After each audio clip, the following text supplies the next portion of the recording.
এখানে রয়েছে vinegar, baking soda, liquid ভিম ও গুঁড়া পাউডার। ওই যে দেখা যাচ্ছে লাল সসের বোতল, আপনারা মনে করবেন না সেখানে আবার সস রয়েছে।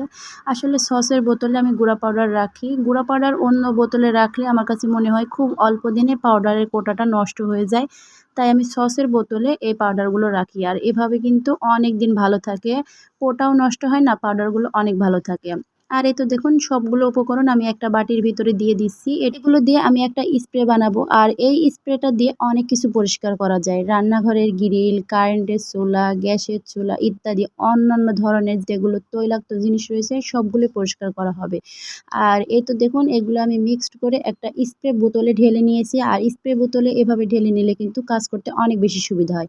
আর এই তো দেখুন আমার শখের গ্যাসের চুলা। আসলে শখের গ্যাসের চুলা কেন বললাম? প্রথমবার যে জিনিস কেনা হয় সেটা কিন্তু শখেরই হয়। এটা কিন্তু আমি শখ করে প্রথমবার কিনেছিলাম। প্রায় ৭ থেকে ৮ বছর হয়ে গিয়েছে। এখনো নতুনের মতো রয়েছে। আর